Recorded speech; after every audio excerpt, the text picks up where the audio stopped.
Hi, everyone. My name is Laura Krosky, and I am one of the coaches for Square Circle. Today in this webinar, I just really want to talk with you guys about boundaries. I think we've all probably heard the word boundaries before, but there's so many of us that we hear the word, but we don't actually know what that means.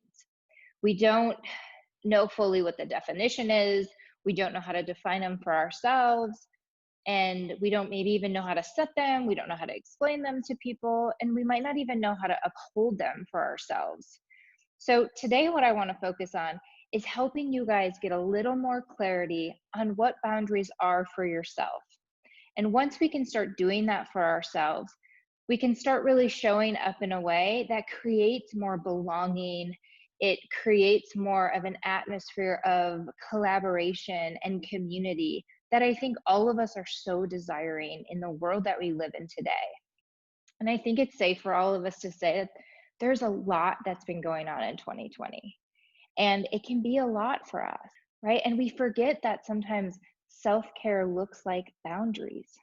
And once we start understanding the tie between self-care and boundaries, we can start understanding on how we can take care of ourselves in a much better way so that we don't have burnout, and so that we can especially make it through 2020 in a way where we feel taken care of and held.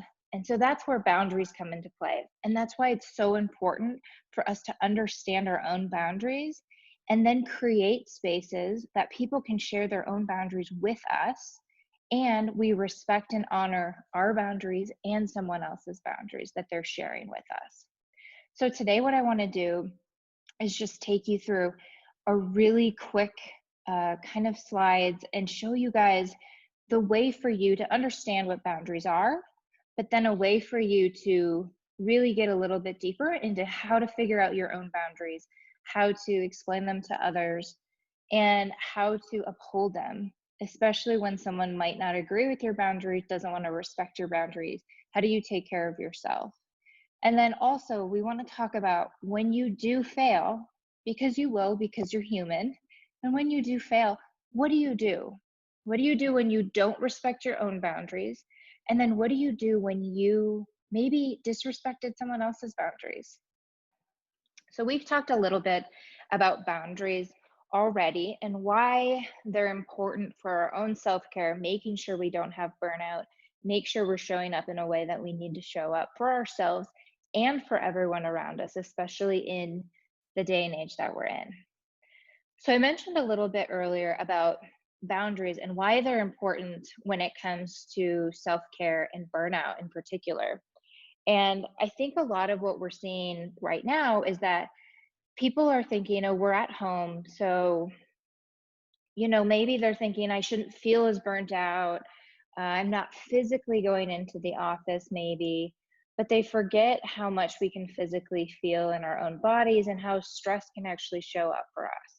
So, when we're talking about boundaries, we are really trying to create something for ourselves so that we don't show up with these physical symptoms that you might have when it comes to burnout, the emotional exhaustion, which I think is probably what's happening a lot more in this world that we're in, this crazy and different and fast changing world that we're in currently in 2020. And so when we're looking at the emotional side, the emotional exhaustion and how it's tied to burnout, this is where boundaries come into place. I think many of us can understand what boundaries are in the physical sense of like we all have our own personal boundary space. We all have personal space, and when someone crosses it, we know it. We know it so well.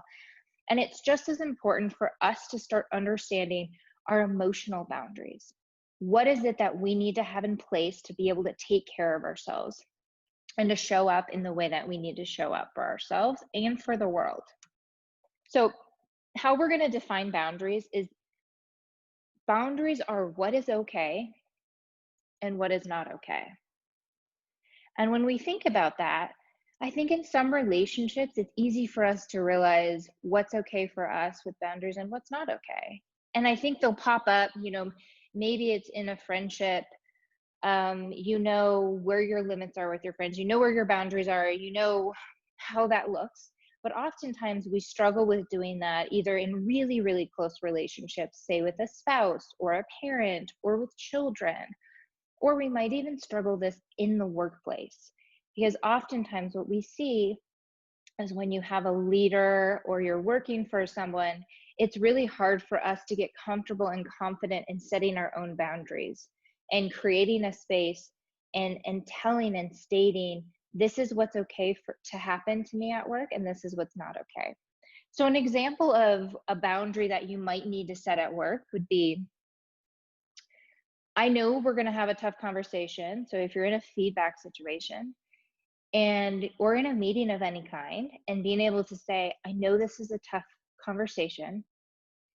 Being angry is okay, right? Feeling those feelings and those emotions are okay.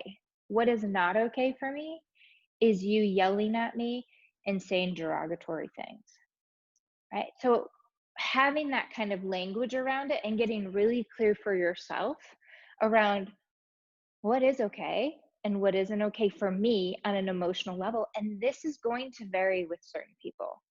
Now, I would say most of us probably don't want to get yelled at and called names. That's probably a boundary we all could set with people, but we are going to vary in how it is. So that's why it's important that we understand our own and we get really good at explaining to other people what they are. And this is really important right now because we need a world that's showing up with more empathy, because empathy is a part of creating belonging and connection and community. And you can see that that is what we're craving and needing so much of in the world right now. And so for us to be able to show up with empathy, we must know where we end and where the other person begins. We must be able to maybe sit with them in that hard spot, but not take on their emotions, not start sympathizing with them. It's truly being able to sit in that space and empathize with them. These boundaries are not meant to be put in place so that we are trying to force people to comply with our world or how we live. But they are important and necessary for creating a space that works for us and a space that doesn't work for us, and being really clear on what that looks like for us as individuals. So when we don't have boundaries, we let others dictate how we feel, how we live, and how we behave. And so what boundaries really do is they help us live in tune with our own desires, our own needs, and our own feelings. When we are getting clear on what is important to us, we have three things that we need to do when we're going into this boundary setting, right? So for yourself, setting boundaries means saying no by asking for the respect that we want and honoring the needs that we have. So that's how we start setting and figuring out for ourselves what our own boundaries are. We have to get clear on what we need as an individual. We have to get clear on how we're triggered, how we're feeling, and who we are. And we need to know how to protect our own peace, our own joy, our own happiness, especially in the world that we live in today. How would your life be different if you had boundaries that were in place, that were honored, respected, and you enforced them and held them up? What would be different for yourself? How would you show up differently?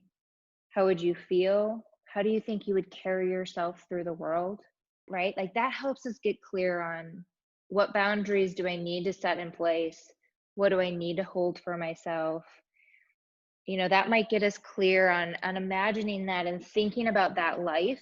That might get us this idea of, okay, now I know what I want and what my needs are. And on the flip side, we also need to start noticing where we are feeling frustrated, where we're feeling stressed, where we're feeling overwhelmed. And then we have to think about how, when, and by whom is crossing that boundary. And getting really clear on what matters to you. right? And when we do that, what we're doing is that's just setting the boundary for ourselves. So as you're setting these for yourself, the next step then is, once you start understanding, you can have this feeling, but this is not tolerated.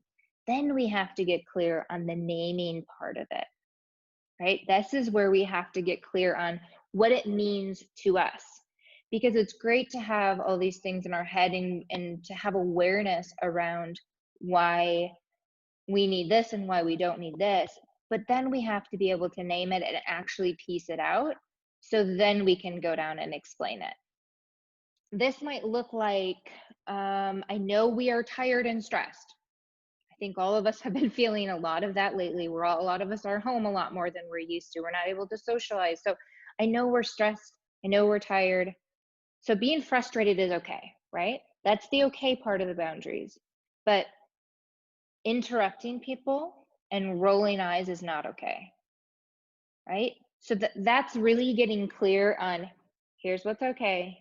You feeling your feelings, your emotions, whatever's going on, but you using body language that is demeaning and makes me feel disengaged with you is not okay. And it's this mutual respect that we're trying to create. So once we set them, once we name them, then we have to get into the whole part of explaining them to people, because we have to be able to explain our boundaries to people if we ever expect anyone to actually be able to uphold them. We have to get really clear on being able to say, this is where I stand, you're not allowed to do that. I think especially in this age, and I know I keep saying that, but right now we are going through a huge pandemic. We have a lot of racial injustices going on, and we need to get really clear on where we stand with things.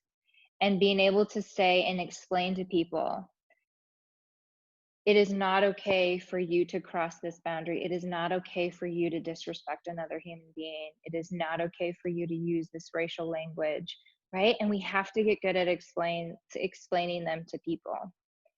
And we have to be able to let others know what ours are, and we have to let them know why they are important to us. What happens when we fail? We all know it's going to happen at some point because we're humans, right? We know we're going to get to a place where we fail to respect our own or others. And what do we do when that happens? The biggest thing you can do for yourself is self-compassion, because you're going to mess up. You're going to have times where you might feel a boundary getting crossed and you don't speak up. I think especially right now, and show yourself a little self-compassion, but also tell yourself, I'm not going to allow that to happen again. It means too much to me, and I need to take ownership of who I am and what I believe in, right? So having and showing yourself some self-compassion. And then when you fail to respect others, this might even go into respecting your own, because what you might need to do is circle back with people. So when you disrespect someone else's boundaries that they've clearly installed and said to you, go back, apologize, say, I'm sorry, I crossed the line. I shouldn't have done that. Will you please forgive me? But there's also that part of when you don't respect your own and you've allowed people to be crossing your boundaries for a long time. It's going back and saying, look, I know I've allowed this to happen for a really long time, but this is no longer okay for me. And really getting clear on what that looks like for you. And boundaries are just something that we all need. We all need them for our own selves. And I think the more we can get clear on what is okay for ourselves and what's not okay, the more belonging we're going to feel, the more a part of a community we're going to feel. And hopefully the changes that need to be made in the world will start happening once we get really clear on what's okay and what's not okay. I hope this was helpful. I hope that this will give you some guidelines around how to discover your own boundaries, how to name them, set them, explain them, all of those things, and then being able to show yourself some love when you fail. Thanks, guys.